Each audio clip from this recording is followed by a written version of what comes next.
towards the start of the semester, I know we're still at the start of the semester, twin studies are a great way to understand whether or not differences between individuals are caused by genes or the environment. And this is a really cool study that NASA was lucky enough to have thought of, I guess. They, by chance, or maybe not by chance, have two astronauts that are identical twins. The Kelly brothers, shown up here in the upper right-hand corner. And while one of the brothers was on Earth, his other brother his twin was up in space on the International Space Station, and while that period of time was occurring, both of the brothers were having the same things done to them.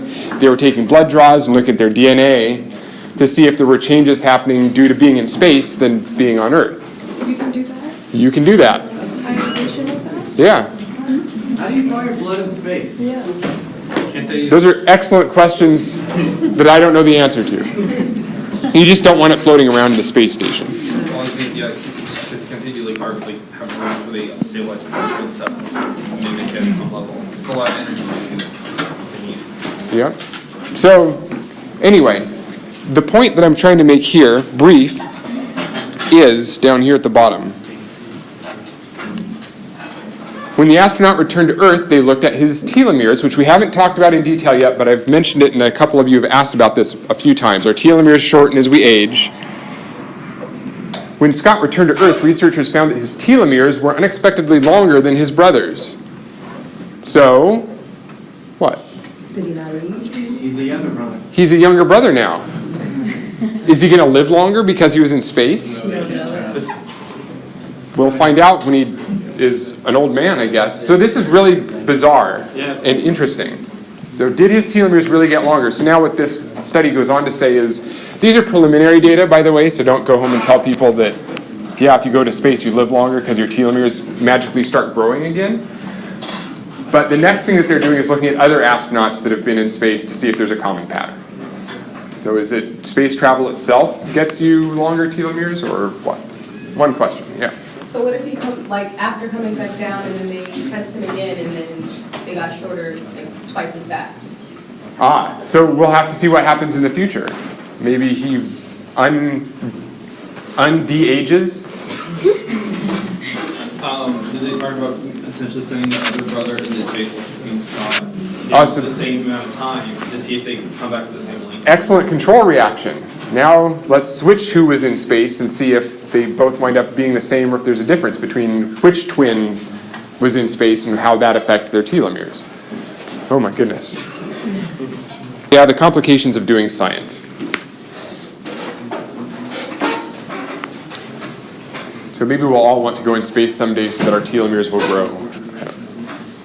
Okay. During last class, I asked this question. We were talking about the genetics of different human populations and that different alleles, the different numbers of copies of a microsatellite sequence that you have might vary depending on which human population you're from. And I asked this question at the bottom. What's the probability in this table of having this particular genotype combination down at the bottom? So turn to a neighbor for 2 minutes, share your answer or come up with an answer if you didn't work on this already, and then we'll talk about that. Okay? So work with a neighbor, go.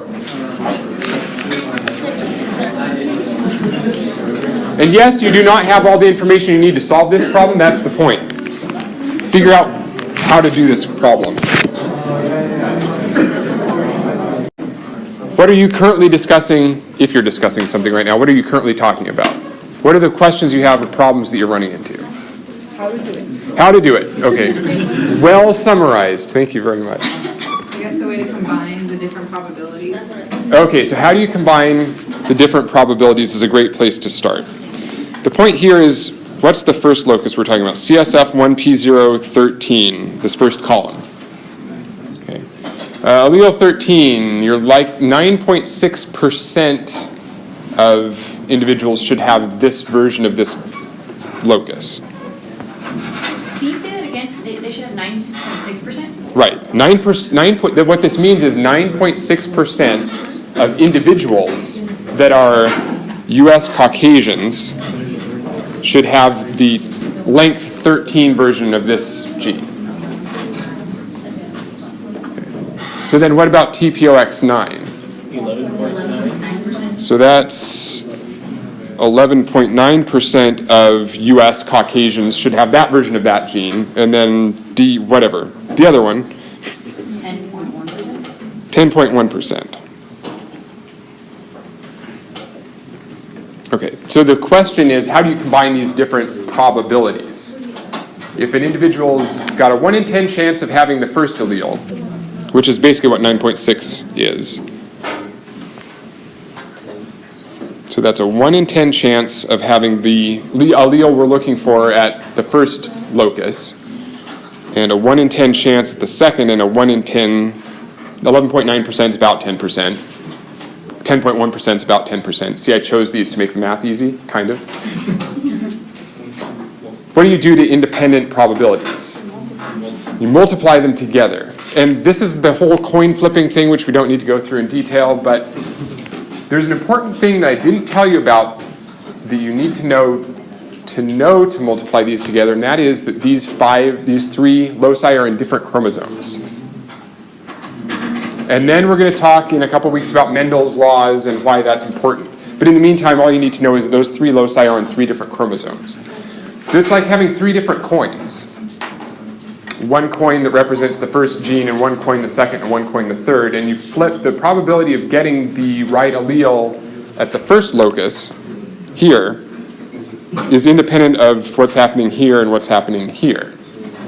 So you've got a 1 in 10 chance of having the allele we're looking for at the first locus. Another way of thinking about this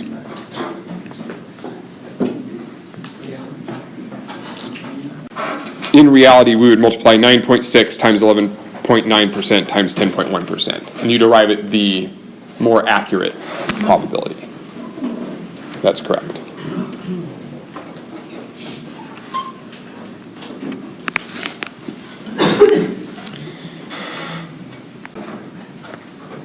Is you could imagine drawing, let's just say that the x-axis is 100% of US Caucasians. And thinking about it in this graphical form hopefully will help you later when we talk about other things that you don't want to learn about in genetics. What percentage of those individuals have the correct allele, the allele we're looking for at the first locus? What was the number? 9.6%. So 9.6% of all individuals will have that allele. Okay. Now what percent of individuals have the allele we're looking for at the next locus? 11.9. So of those people that have the first locus correct, actually that's not to scale, but 11.9% of them will have also the allele we're looking for at the second locus, and then only, what is it, 8% or something like that, 9%? 10.1% of the people that have the first 2 alleles that we're looking for will also have the third allele that we're looking for. So it's a tenth of a tenth of a tenth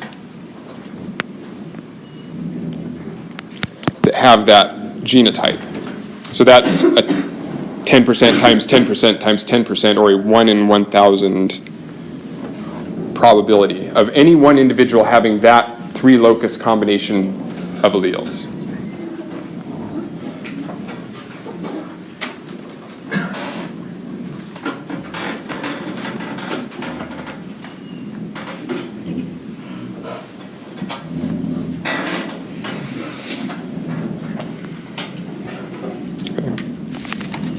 Sir. So when you're going through all this, because I know we talked about it a little bit last time too, so this is just assuming we know the person we're testing is a US Caucasian? That's correct. Okay. Yes. If this was a US Caucasian that we were looking at or studying, or we had the DNA of, they'd have on average, a 1 in 1,000 chance of having the genotype that matches the DNA that was found at a crime scene. And that's why we can never be certain that somebody is the person that deposited DNA at a crime scene, because it's a 1 in 1,000 chance that anybody that's a US Caucasian could have left that same combination of alleles in their sample at a crime scene. So it said, what's the percentage chance that if we grabbed a suspect and we took a DNA sample from them and we said, at these 3 loci that we're talking about, it's a perfect match to the forensic sample. What would we say the percent chances that they are guilty? There's a 0.1%, or 0.1%, 1 in 1,000 chance that anybody has that genotype. So it's a 99.9% chance that that person is guilty. But there's always that small chance, that 1 in 1,000 chance we calculated, that somebody else has that exact same combination of genotypes. Because 10% of all US Caucasians have that allele at locus 1. And 10% have that same allele at locus 2, and 10% have that same allele at locus 3. So when you combine them all together, you never rule out everybody. You just reduce the probability that somebody else did it. So just for clarification, the reason why we had moved the 9.6 and 11.9 and 10.1, the reason why we put them as 1 over 10 was to simplify. Just simplify the math. But yes, in reality, and that gets us to, so that's just a brief little mini lecture on the probabilities of DNA fingerprinting. So now I'd like you to turn to, again, somebody that you're sitting near, a small group, 1 or 2 of you, and discuss the answers to these questions at the bottom. Which of the suspects do you think most likely committed the crime? And then how sure are you of your answer to that question? And what concerns about the process that you've gone through do you have? So again, 2 minutes, talk to a neighbor, and then we'll come back together and address these in class.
Although in this example, I was meaning that every one of these systems there's no slashes necessary. All of these sequences shown there are supposed to be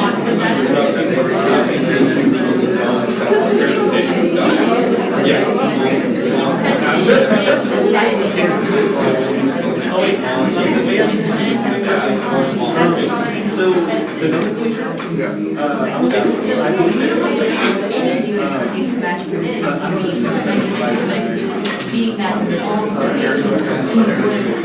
Let's chat about that. Okay, so let's see how we're doing. So just to be really explicit, I want to make sure that everybody starts out or continues on the same page. I want to be really explicit about this nomenclature. So when you have a GA3/GA3 genotype, I'm just going to write out what the actual DNA sequence would look like so that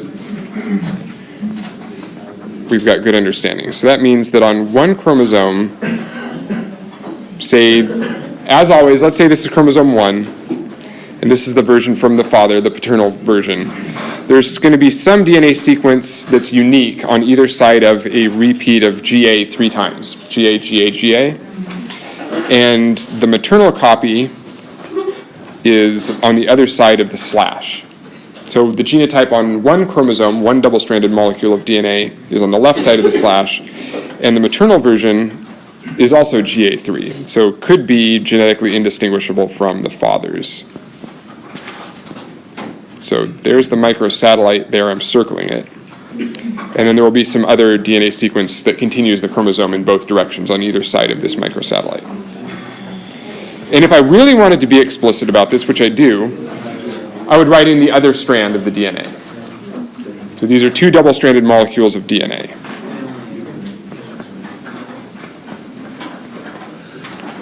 And then you could ask me something complicated. Well, how do you know it's a GA microsatellite, not a CT microsatellite?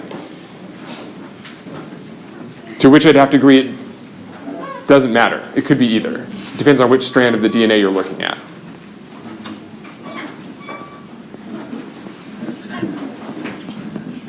It's arbitrary.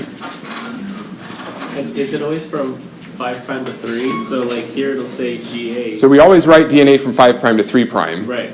But if you read it and it's like AG, is there a difference? It's just another microsatellite. So the point here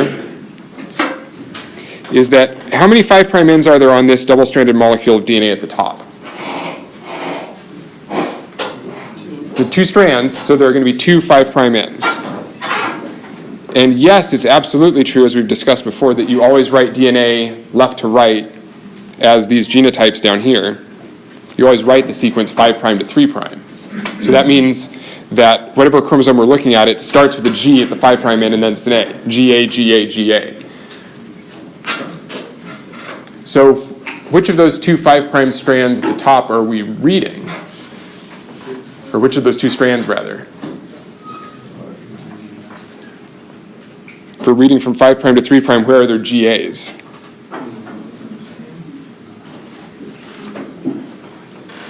So we're reading from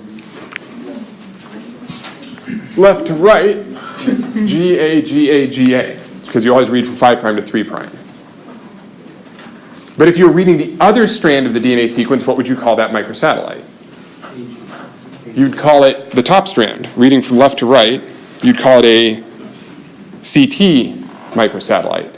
So that's why I'm saying it's totally arbitrary. It depends on which strand of the DNA the scientist has the sequence of, whether it looks like an AG microsatellite or a TC microsatellite. It's totally arbitrary. You don't have to worry about it. It's just because of base pairing and complementation. If one strand says it's AT, the other strand is going to say it's if one strand is CT, the other strand by definition will be AG. So what do we call this sort of a genotype?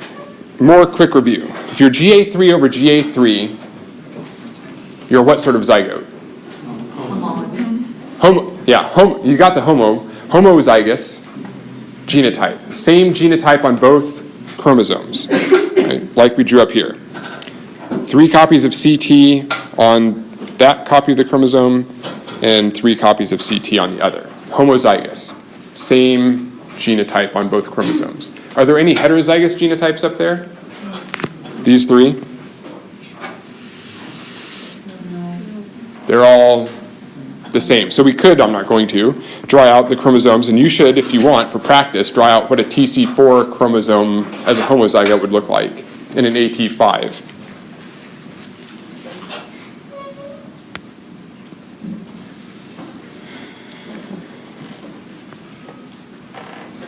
So who committed the murder?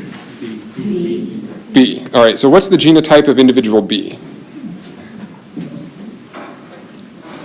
See, that's a part that I didn't understand. Okay, so this was because I wrote this question in a kind of strange fashion. The important part here was that sentence I'm circling in blue. Assume all loci are homozygous.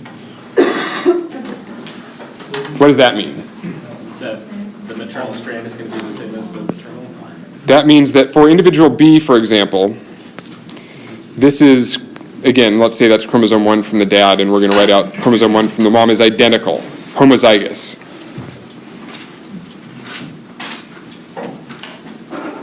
So what's the genotype of this individual? How many copies of GA do they have? How many in the microsatellite? How many GAs? 3.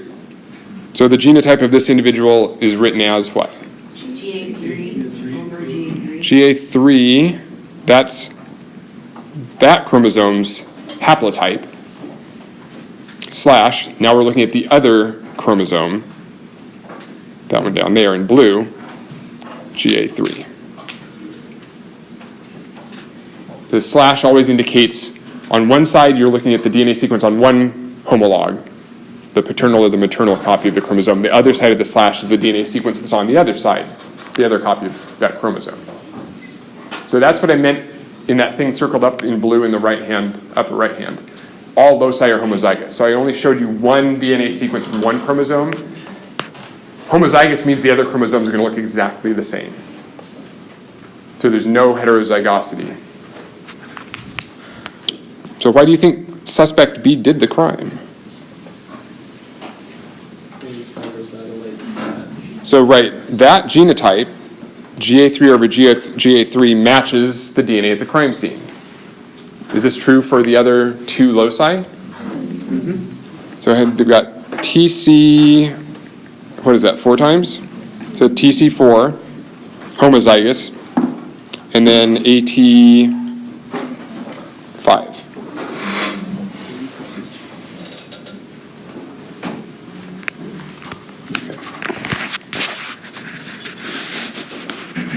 So of all of those individuals, that's the best match. So for the exam, if you were to give us something like this, would we only be working with homozygous because, or would you show us a heterozygous?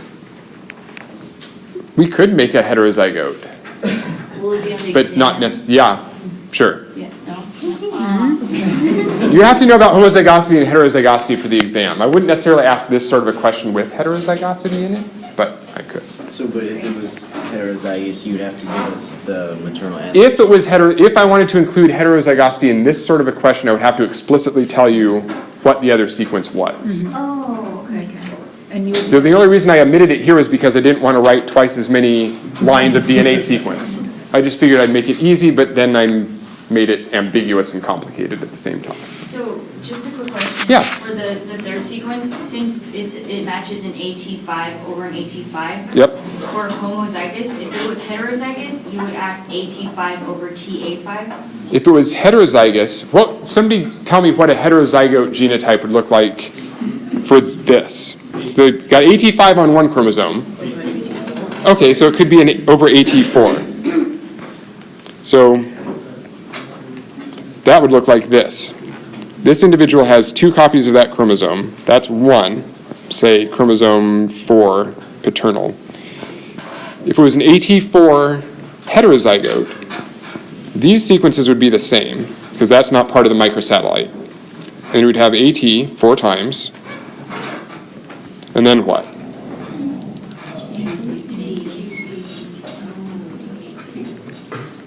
That part.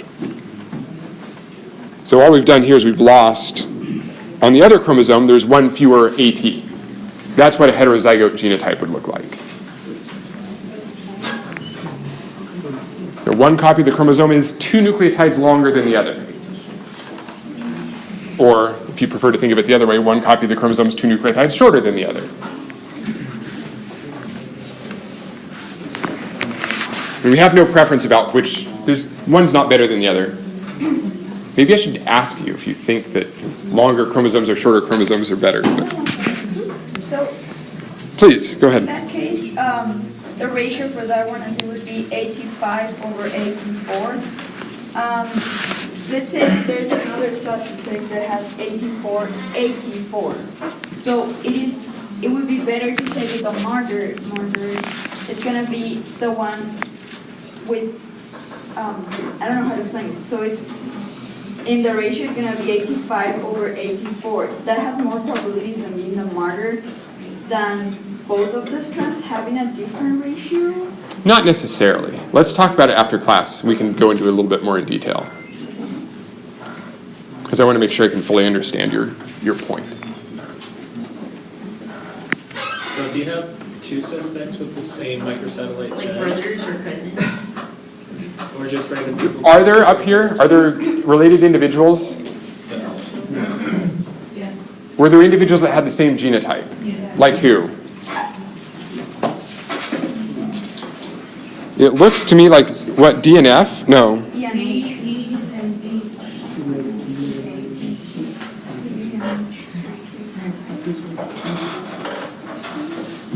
E and H.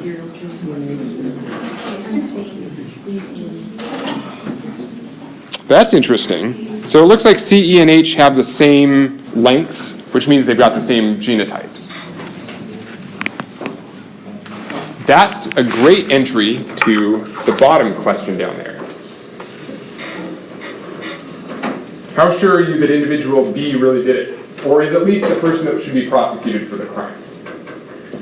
So they're the only one of these one of eight individuals we're looking at that has a genotype that matches the DNA found at the crime scene. We have 3 individuals here who look like they are genetically identical at these 3 loci. So what are the concerns? What's going on here? Why should we be worried about our process? What haven't we done yet?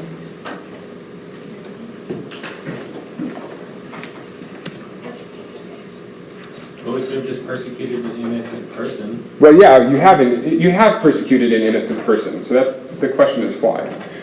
Well, if we look at all of them, there's only like a 13% chance that person B did it. But if we look at the 4 that have the same sequences or similar sequences, there's a 50% chance that either of them could have done it. So put another way, is it notable that we have 3 people up there that have the exact same genotype? Can you convince me that those 3 individuals are siblings, say? They might just have the most common versions of these alleles in the population. So they're related, yes, because they're humans. We're all related to each other. But that just tells us that there are some alleles that are more common than others. Like we saw in the chart where we calculated what's the probability of having the same haplotype at TSP1 and the other 2 loci that we were looking at. So what should we really do? What I'm going to ask you to do is to do the exact same thing on this slide. What's the likelihood that in this group of 8 people that any one individual would have that combination of genotypes? So try that for next class. Ponder it. That's correct. 50 minutes for the exam, start to finish, 11 to 11:50.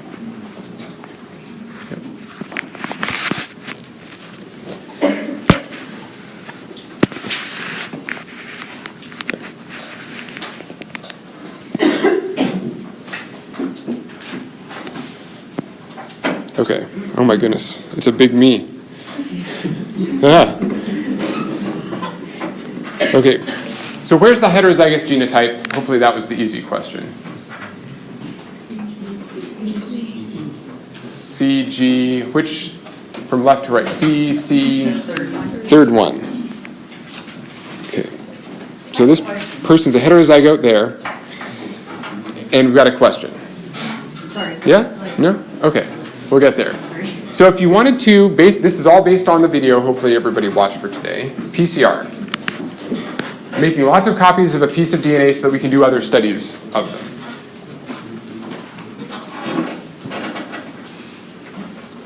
What primers can we design to copy that middle section of that chromosome?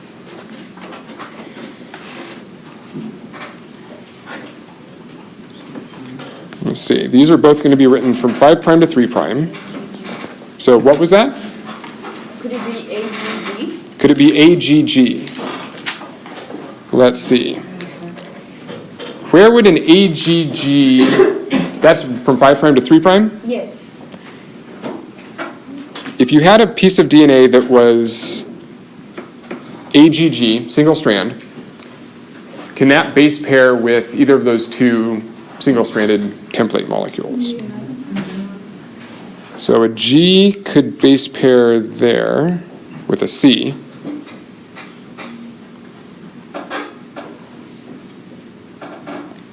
What's wrong?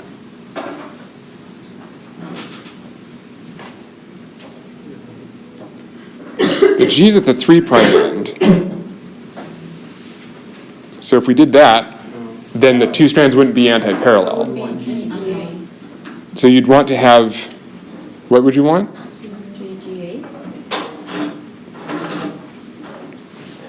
So if that was the 5' end of the primer, and we read it from 5' to 3', yes, that would be GGA. Okay. But which direction is DNA synthesis going to continue? From the 3' end, that direction. So now we're not copying the middle part of the chromosome. We've put a primer in the middle, and we're copying DNA to the left. So we need to move that primer somewhere down here. So maybe something like, I'm just making this up. It could be anywhere along here, but AAT from 5' to 3'. Then if RNA polymerase bound there and started synthesizing new nucleotides, it would copy across the middle of that piece of DNA. Quick question. But couldn't that also then bind to the other end and completely skip one of the sections? So, primer sequence. What was our primer sequence? AAT, from always reading from 5' to 3'. So where else does that sequence bind? It's not important at this point, but what's better, shorter primers or longer primers? Longer, because they're more unique. They're less likely to screw up our PCR reaction. So ideally, 3 nucleotides would not be as long as you'd make, but for a sequence that's only 15 or so nucleotides long, we don't have the luxury of creating 20 nucleotide primers.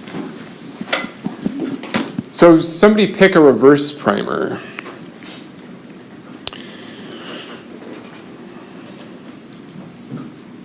This is going to be tricky.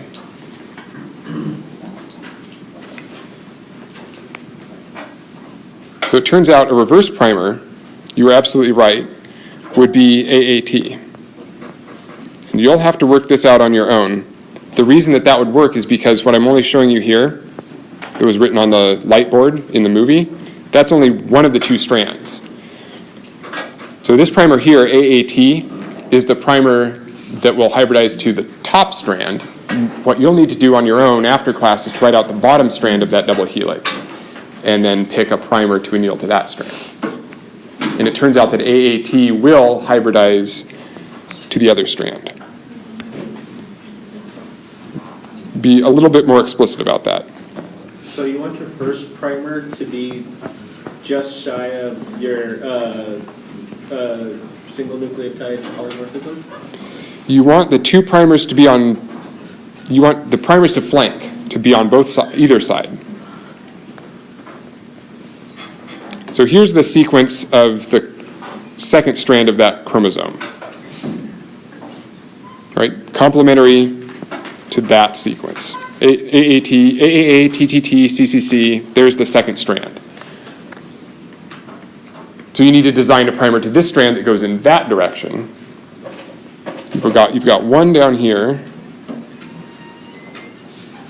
that will synthesis to the left. You need one on the left side to prime synthesis towards the right. And which orientation is that molecule on top in black? Which is on the right side? 5'. That's 5' because this is the sequence that's base paired with, that was originally base paired with that sequence, which makes the other end 3'. So where does our AAT primer hybridize here?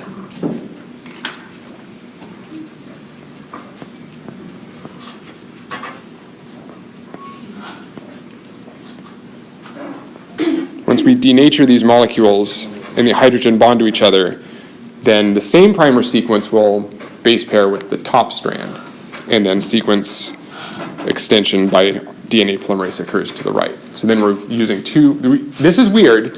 The only weird thing about this is primers are usually different sequences. This is a strange example where both of the primers could have the same sequence. Yeah. For a secondary question, couldn't that, like, so for the top one, everything, the AAT, couldn't that bind to the TTTAAA at the 4 to 5 prime end and completely skip the middle section? No, because, well, yeah, it could. So this is a poorly designed primer by yours truly. Great example of what not to do if you're a geneticist. So the point there is that that primer could also hybridize there in blue and cause copying of DNA. That's why short primers are bad.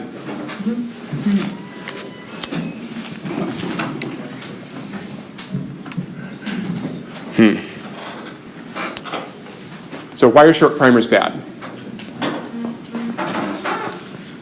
They're not selective. Let's say you chose a primer that was 3 nucleotides long. We're going to practice what we preached earlier about multiplying probabilities. If I told you I was looking at a chromosome sequence, and I asked you, what's the probability that if I pick one nucleotide in that chromosome long piece of sequence, what's the probability it's an A? 1 in 4? It's 1 in 4. There are 4 nucleotides, A, T, G, and C. So if I pick one at random, it's likely 1 in 4 chance that it's going to be an A. Okay. The probability of the next nucleotide being an A is also 1 in 4.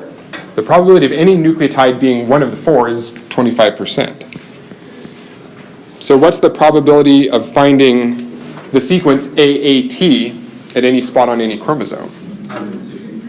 So 4th times a 4th times a 4th, or 1 in 64. What this means is that every 64 nucleotides as you read a chromosome,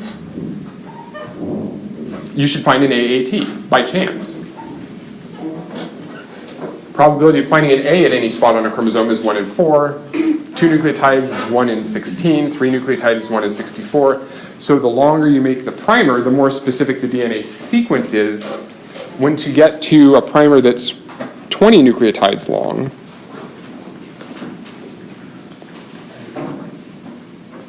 then the probability of finding that in the genome is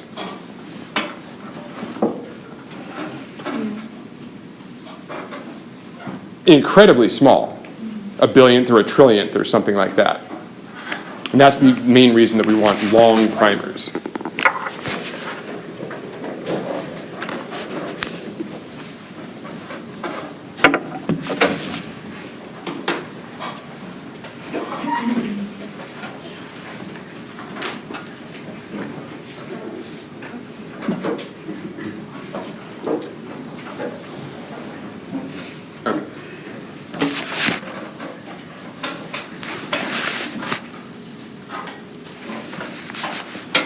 Hopefully this one's a little bit more straightforward.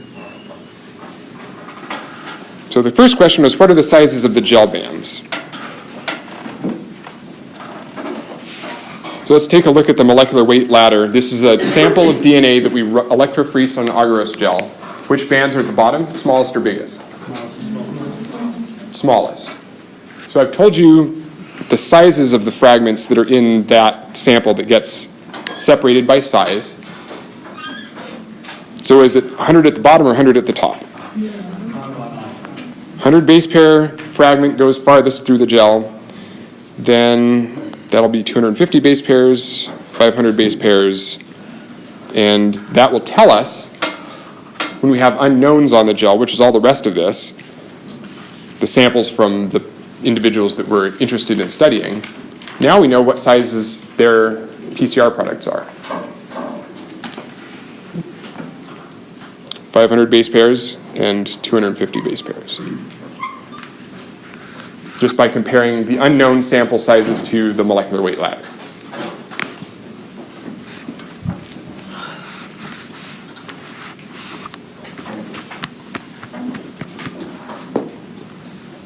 Goal of PCR is to make multiple copies of sections of a chromosome. Why do we get multiple bands, like 2, in some of these individuals?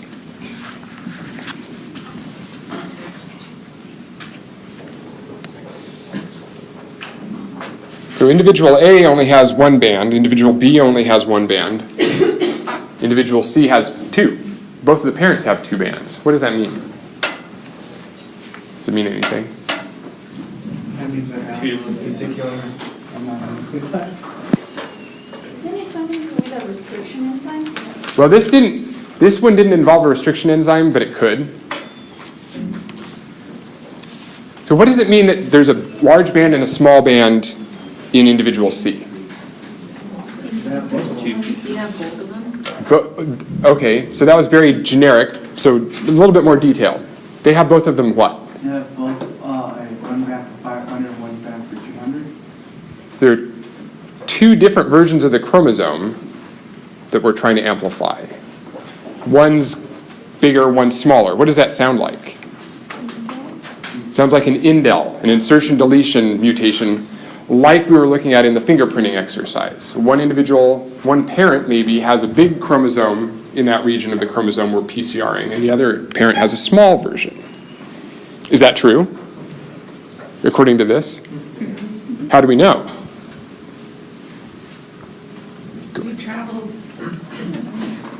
Right, so these PCR products are different physical sizes. If individual C is heterozygous, if they have a big copy of the chromosome and a small copy, what do you know about the parents? What can you guess about the parents' genotypes?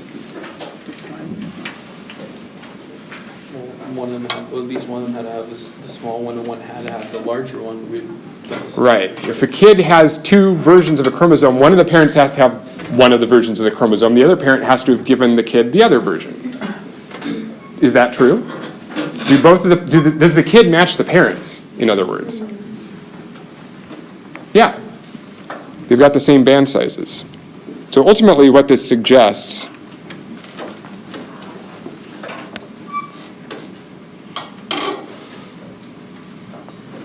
is that P is heterozygous. I'm just going to say their genotype is large over small. They've got a big version of the chromosome, a small version of the chromosome. There's the large version, there's the small version. What's mom's genotype? Also maternal, also heterozygous. They've got the large fragment, they've got a small version of the chromosome. So what's the genotype of kid C?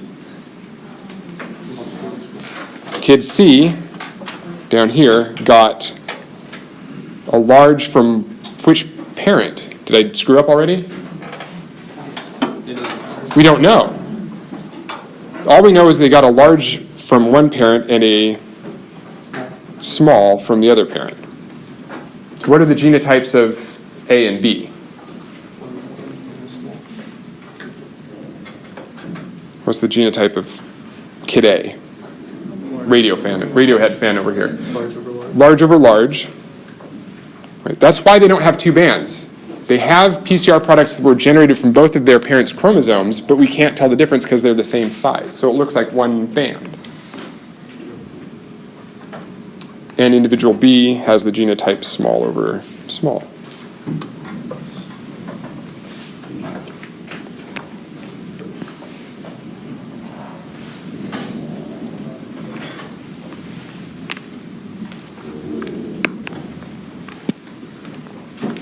So for child C, it's okay if it's small or large because we don't know which parent it came from? There is no nomenclature for genotype writing in this case. So it could be small over large, you could write large over small, it doesn't matter. All that matters is you have the DNA that's on one chromosome on one side of the slash and the DNA that's on the other chromosome on the other side.